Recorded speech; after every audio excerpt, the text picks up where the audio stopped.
नमस्कार दोस्तों। कैसी विडंबना है हमारे देश में कि एक और करोड़ों लोगों को 2 जून की रोटी नहीं मिलती है, भूखे पेट सोते हैं।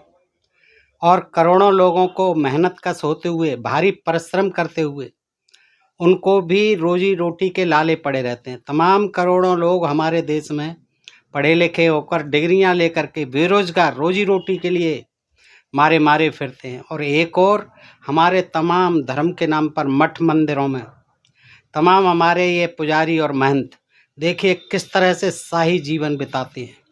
इनका जो है दोस्तों, अगर आप अंदर से देखेंगे शाही जीवन, ठाठ वाठ भरा जीवन, तो लगता है कि ये देश कैसा है, ये धर्म कैसा है कि यहाँ एक और तो रोजी रोटी के लाले पड़े हैं, भूखे पेट जो है लोग सो जाते हैं, और एक और जो है मठ मंदिरों के महंत और पुजारी जो है यहाँ की गरीब जनता का शोषण करके किस तरह से तमाम सोने चांदी जो है मंदिरों में भरकर और अपना शाही जीवन गुजारते हैं। दोस्तों, बेशक लोग भूखे मरते रहें, ये विडंबना है और देश का विनाश होता है, मगर हमारे मठ मंदिरों के महंत जो हैं, ज़्यादातर आपने देखा होगा कि सोने चांदी के विशाल भंडारों पर, हमारे देश में ऐसे मंदिरों की कमी नहीं है जहाँ सोने चांदी के विशाल भंडार हैं और लाखों करोड़ों रुपए रोजाना चढ़ावा आता है।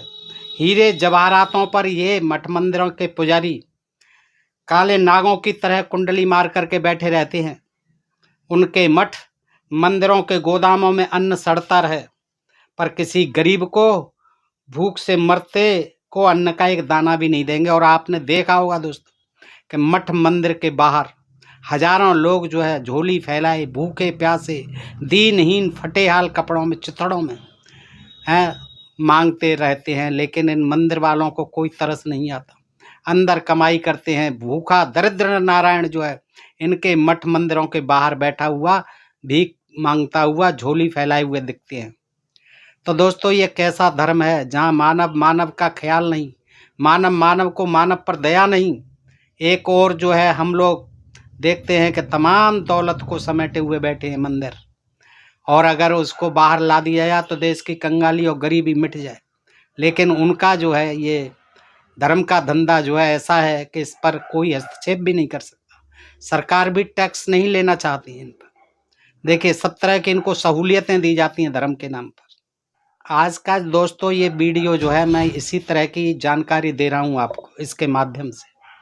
भगवान ने मठ मंदिर के जो पुजारी और महंत हैं उनसे कहा है और ये कह कर के भेजा है कि हे महंत बच्चा, हम तुम्हारे पूर्व जन्म के कार्यों से प्रसन्न हैं, पूर्व जन्म के कार्यों से प्रसन्न होकर तुम्हें महंत बनाते हैं।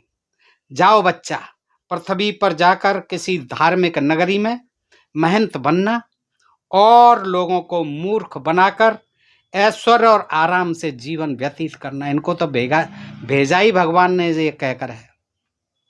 भगवान का आशीर्वाद और लोगों का अंधविश्वास मिलकर धूर्त पाखंडी को महंत जी बना देते हैं, और अधिकांश मंदिरों में ऐसे लोग बैठे हुए हैं। दोस्तों, ये महंत पहले किसी महंत जी के शिष्य बनते हैं और फिर एक दिन महंत जी को समाप्त करके स्वयं महंत जी बन जाते हैं। देखिए, यही होता है। कई तो महंत जो है, पुजारी और महंत जो है मार दिए जाते हैं उनके शिष्यों द्वारा, और वो फिर कब्जा कर लेते हैं। आए दिन जो है तमाम इन मठ मंदिरों के विवाद जो है कोर्ट कचहरियों में चलते रहते हैं, क्योंकि वहाँ जो है अथाह धन दौलत और तमाम जो है जमीन जायदाद मंदिर और मठों से मिली हुई होती है। तो दोस्तों, उसको ये कोई छोड़ना नहीं चाहता। हर शिष्य जो है फिर उत्तराधिकारी बन करके मौज भरी जिंदगी जीना चाहता है। भगवान किसी को महंत बनाकर नहीं भेजते, महंत तो हम स्वयं बनाते हैं, और ये बिल्कुल कट सच्चाई है। दोस्तों, कुछ लोगों को हो सकता है बुरा लगे, लेकिन ये बुराई की बात नहीं है। उनको अपना आत्मनिरीक्षण परीक्षण भी करना चाहिए कि हम जनता के साथ कितना धोखा कर रहे हैं, देश के साथ कितना धोखा कर रहे हैं। क्योंकि धर्म जो है सिखाता है कि मनुष्य हर जीव से प्यार करे। धर्म का कर्तव्य है समानता, भाईचारा, उदारता समाज में स्थापित हो, कोई भूखा न रहे, जिसमें सबको आराम मिले, यानी जीवन यापन के सभी साधन जो है समान रूप से सबको मिलते रहे। ये हमारे धर्म का, कोई विद्वेष नहीं हो आपस में, कोई भेदभाव नहीं हो आपस में। तो ये होना चाहिए धर्म का उद्देश्य, लेकिन होता इसके विपरीत है। लेकिन हम मान भी लें तो भगवान के नाम पर ये बैठे हुए हैं मठ महंत बन करके, इनको भगवान ने नहीं भेजा है कि जाओ मॉल लगा करके जाओ नीचे और महंत बनो। महंत तो हम लोग स्वयं बनाते हैं, हम अंधविश्वासी जनता, पाखंडी जनता, धर्मभीर जनता ये बनाते हैं, या कुछ धूर्त जालसाज ढोंगी, कुछ सब नहीं, सब देखिए हर जगह सब तरह के लोग होते हैं। कोई भी संस्था हो, कोई भी संस्थान हो, कोई भी समाज हो, कोई भी घर परिवार हो, हर तरह के लोग वहाँ देखने को मिलेंगे। लेकिन ज़्यादा संख्या जो है जिनकी हो जाती है, वो विभाग, वो संस्था, वो समाज, वो धर्म, वो मजहब बदनाम हो जाता है दोस्त। तो कुछ ज़्यादातर हम क्या देख रहे हैं आजकल समाज में कि धूर्त जालसाज ढोंगी आवारा, जिन पर कोई काम नहीं है, नाकारा, स्वयं महंत बन जाते हैं। और वो महंत कैसे बनते हैं, क्या कभी सोचा है आपने? नहीं तो मैं बताता हूँ। लेकिन से घूमते फिरते एक सज्जन दिल्ली पहुंचे। सर्दी का मौसम था। एक खाली मैदान में 2-4 लकड़ियां जलाकर समाधि लगा ली। रात को 2-4 चरसी अफीमची भी आ बैठे। सुबह मोहल्ले के कुछ लोगों ने देखा तो खाने पीने की वस्तुएं ले पहुंचे। बस फिर क्या था, पूरे मोहल्ले में महात्मा जी जरा सी देर में प्रसिद्ध हो गए। बाबा आ गए, महात्मा जी आ गए। हाँ, लोग जो है टहल चाकरी में लग गए, और वो भी खुद सुट्टा आदि लगाते हैं, और फिर ऐसे ही उनके इर्द गिर्द जो है भक्त इकट्ठा होना शुरू हो जाते हैं। चरसी होंगे, अफीमची भी होंगे, सुट्टा लगाने वाले होंगे, सब आ जाते हैं, और बाबा जो है सब व्यवस्थाएं रखते हैं। दोपहर को नगर निगम वाले अपनी जमीन पर से, सरकारी जमीन थी, महात्मा जी को उठाने पहुंचे। महात्मा जी क्रोध से बोले, हमें परेशान मत करो, नहीं तो हम साफ दे देंगे। नगर निगम के इंस्पेक्टर महोदय डर गए कि भाई बाबा है, साफ दे दे, क्या पता है भाई कुछ अनिष्ट हो जाए। डर गए इंस्पेक्टर महोदय, और महात्मा जी से बोले, कल को महाराज आप स्वयं उठ जाना, नहीं तो पुलिस बुलवाकर आपको उठवाना पड़ेगा। ये चेतावनी देते गए इंस्पेक्टर महोदय। तभी महात्मा जी क्रोध से बोले कि हमें परेशान करेगा तो तेरा सर्वनाश हो जाएगा। नगर निगम वाले सुनकर अपने घर लौट गए। संयोग देखिए कि उसी शाम इंस्पेक्टर महोदय का 8 वर्ष का बालक पतंग उड़ाते हुए छत से गिर पड़ा। काफी चोट लगी। उसे अस्पताल में भर्ती कराकर इंस्पेक्टर महोदय सीधे महात्मा जी के पास दौड़ गए और उनके चरणों में गिर पड़े।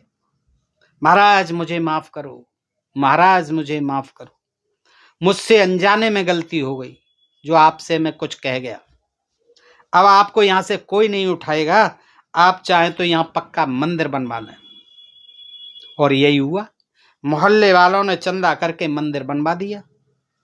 नगर निगम की फाइलों में भी ले देकर खाना पूरी हो गई। और ज्यादातर मंदिर जो है दोस्तों इसी तरह बनते, कोई न कोई उसके पीछे प्रपंच और अंधविश्वास पाखंड। कई मूर्ति निकल आती हैं, पहले से गाड़ दी जाती हैं, निकल आती हैं, मुझे सपना दिया, ये हुआ वो हुआ।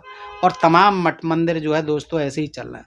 और कोई बनाता है, कोई फिर वहाँ अपना कब्जा जमा करके बैठता है, वो अपना धन कमाता है, बिजनेस बना लेता है वहाँ, और मंदिर बन जाता है दोस्तों उसका।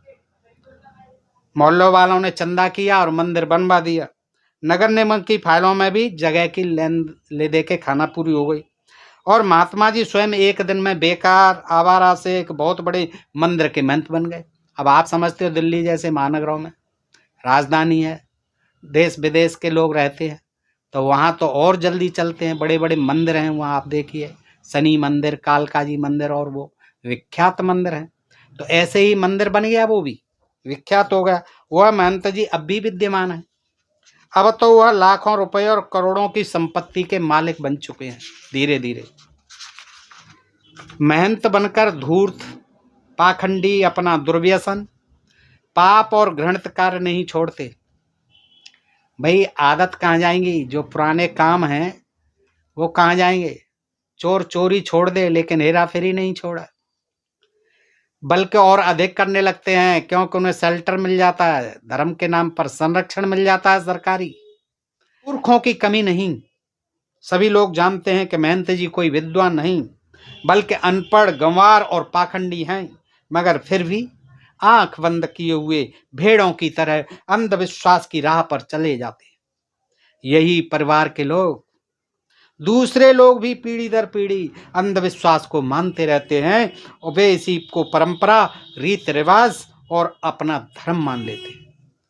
सोमनाथ मंदिर के तोड़फोड़ की कहानी भारत के इतिहास में सदैव हमें चुनौती देती रहेगी। अंधविश्वास के कारण पीड़ितों, पुजारियों और महंतों ने जनता को धोखे में रखकर जनता सोमनाथ के मंदिर में कीर्तन करती रही और गजनबी मंदिर के द्वार तोड़ता रहा। आखिर गजनबी ने सारे मंदिर को नष्ट भ्रष्ट कर दिया, पुजारियों के सिर काट डाले, सारे नगर में घुमाए पुजारियों के सिर काटकर। पंडितों, पुजारियों, महंतों ने जनता की क्या सुरक्षा की? मंदिरों में एकत्र धन, सोना चांदी जनता के किस काम आया? यहाँ की स्त्रियों को ले जाकर के उसने गजनी के बाजार में बेचा। स्वर्ग नरक और पाप पुण्य के चमत्कार में फंसकर अंधविश्वास के कारण डरकर हम लोग महंतों की पूजा करते हैं। उन्हें अपने पेट, बीवी बच्चों से बचाकर अन्न, धन, वस्त्र और स्वर्ण दान करते हैं, क्योंकि हम महंतों को भगवान का राजदूत मानते हैं। शायद वह भगवान से सिफारिश करके स्वर्ग में स्थान दिला दें या इसी जीवन में रुपये और पैसों से माला माल बना दें। लेकिन ये महंत लोग कभी किसी को स्वर्ग नहीं दिलवाते और न ही माला माल करते हैं। हाँ, लोगों के धन से आप स्वयं धनवान बन जाते हैं। ऐसे हजारों महंत हैं जिनके पास लाखों करोड़ों रुपए और सोना चांदी के विशाल भंडार हैं, और एक तो बाबा ही सोने से लदे रहते हैं। उनको पता नहीं गोल्डन बाबा कहते हैं, और वो 17 किलो 18 किलो सोने को पहने फिरते हैं। और एक महंत जी ने तो अपनी लड़की की शादी में उस लड़की को ही लाद करके सोने से भेजा। तो दोस्तों, ये आप कथा कहानियां रोजाना सुनते हैं, देखते हैं, पढ़ते हैं। आखिर यह सब रुपए, पैसा, स्वर्ण कहाँ से आया? इन्होंने कोई बिजनेस की? इन्होंने कोई खेती व्यापार की? क्या किया इन्होंने? कोई नौकरी की? कहीं कुछ नहीं किया। लेकिन इन लोगों के पास ये हमारा ही पैसा है, आम जनता का पैसा है दोस्तों। तो लोग, अंधभक्त लोग इनको चंदा देते हैं, दान देते हैं, लेकिन ये भगवान को भी इस भेदभाव का ठेकेदार बना देते हैं कि ये भगवान को मालिक बना देते हैं कि ये तुम्हारा प्रसाद जो है, क्योंकि तुम अछूत हो, तुम दलित हो, तुम्हारा चंदा वापस करते हैं, क्योंकि हमारा जो भगवान का प्रसाद है, भगवान ने मना कर दिया है कि इन अछूतों का पैसा मत लीजिए, ये मेरा भोग नहीं लगाऊंगा प्रसाद, ये प्रसाद जो है अपवित्र हो जाएगा। और ये बिल्कुल सच्ची बात है दोस्तों। कहीं मंदिर बनना था, पता नहीं ये राम का मंदिर ही था, उसमें जो है राजस्थान के धोबी और चमार समाज के लोगों ने चंदा किया, क्योंकि उनकी आस्था थी। लेकिन जब लोगों को मालूम पड़ा कि ये धोबी और चमारों से पैसा लिया गया है, तो उनको वापस कह के ये कह दिया गया कि तुम्हारे पैसे से हमारा भगवान का जो प्रसाद है वो नष्ट हो जाए, व्यर्थ हो जाएगा, किसी काम का नहीं होगा। देखिए, ये भगवान को भी इस तरह से देखिए बना देते हैं कि वो भी भेदभाव करता है, वो भी छुआछूत मानता है, वो भी जात पात करता है, वो भी ऊंच नीच करता है। और ये बात किसी साधारण आदमी ने नहीं कही, ये उस मंदिर के महंत नहीं कही, ये राम मंदिर की ही बात है दोस्तों।